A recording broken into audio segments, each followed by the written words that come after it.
Vous suivez Africa 24 et nous vous en remercions.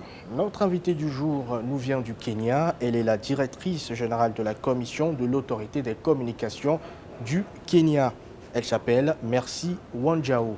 Dans ce nouveau numéro de Décryptage, la directrice générale de l'autorité des communications nous parlera de son organe, du 27e Congrès de l'Union postale universelle, du nouveau président de cette organisation et des objectifs à venir en matière de modernisation.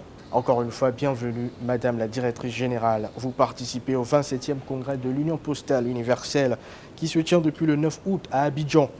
Que pensez-vous de l'organisation de ce congrès sur le sol africain, puisque cela n'est plus arrivé depuis 87 ans? This has been a really exceptional experience for us. As you say, this kind of Congress has not been held on the African continent for 87 years.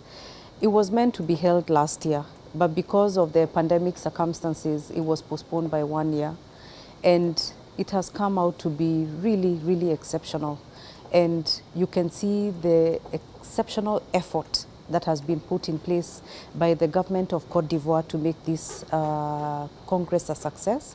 The safety protocols right from the airport to the Congress premises and throughout this time.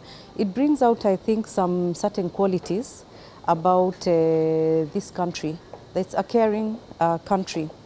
This is also the first time that a Congress has been done in history in a hybrid nature because of the benefit of technology and digitization, that we have some people present and others were not able to make it.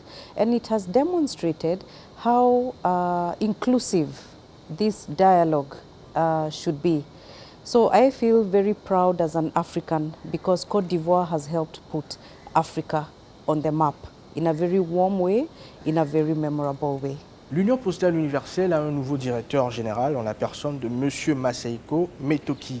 Que pensez-vous de cette nouvelle élection et quelles sont vos attentes en matière de modernisation de la Poste? Let me take an early opportunity to congratulate Mr. Masahiko Metoki, the incoming Director General, as well as his new deputy, Mr. Oswald, who will be coming in the incoming administration, and to wish them all the best. They are coming into an institution where the foundations are solid. A lot of work has been done. A lot of expectations have been placed on the post fraternity. And I think they have a big job cut out for them in ensuring that the post continues to grow and to go to the center of social economic development and even towards the achievement of the sustainable development goals. The Congress being held on the continent at the time when we have seen that the post has come through to provide a safeguard in terms of delivery of goods. We have seen what e-commerce trade has done and continues to do in terms of job creation, particularly for the youth. I think this really sets up the agenda going forward on the expectation that we have of the post, and also to assure them of Kenya's support. Indeed, I believe of every country in Africa is ready, able and willing to support the development of the results from the Universal Postal Union, because we all are going to be beneficiaries of the outcomes of the work that they do at the Universal Postal Union. Yeah. La numérisation et la connectivité sont des enjeux majeurs dans le secteur postal.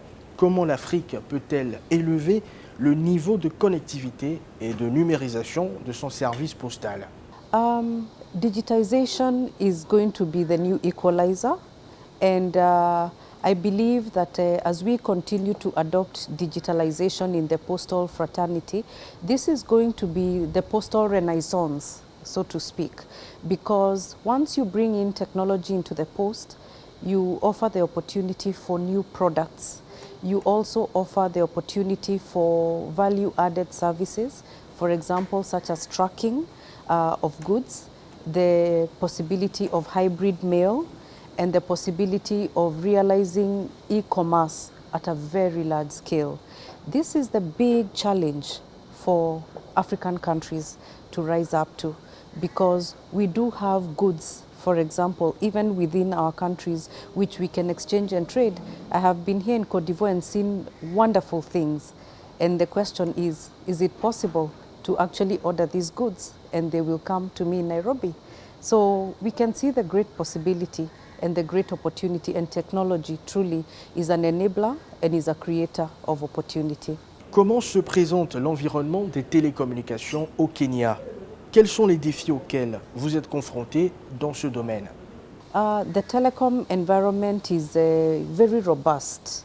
As you may know, Kenya was one of the first African countries to embrace e-money or mobile money, and this has seen a whole revolution in terms of financial inclusion, particularly for people who did not have bank accounts.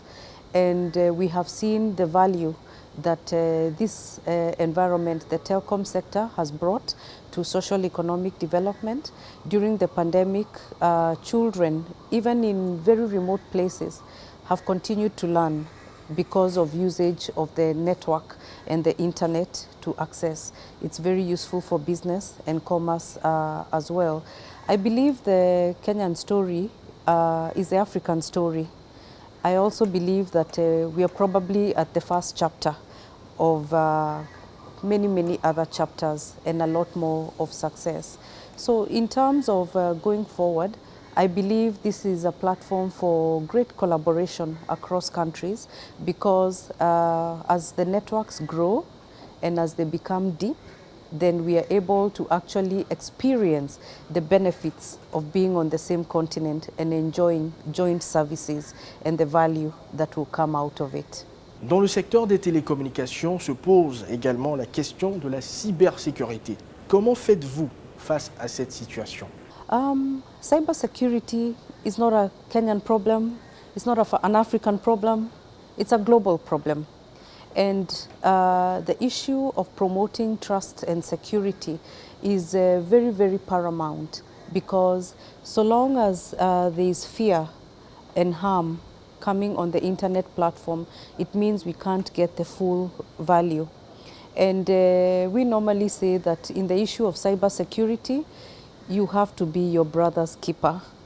And the frontline safeguard is giving information, creating awareness that what is right, what is resourceful, and how to deal with it. So in Kenya, we have an entity that operates on 24 hours, 7 days a week to detect any cyber threats and to deal with them in terms of trying to mitigate the harm. And this way we have really moved the issue of information security to the front, because this requires technical solutions. It requires technical skills to deal with, so that as we continue to move the delivery of goods and services on the ICT platform for technology, we also put in the right safety safeguards to take care of the back end and ensure that the right people receive the right services.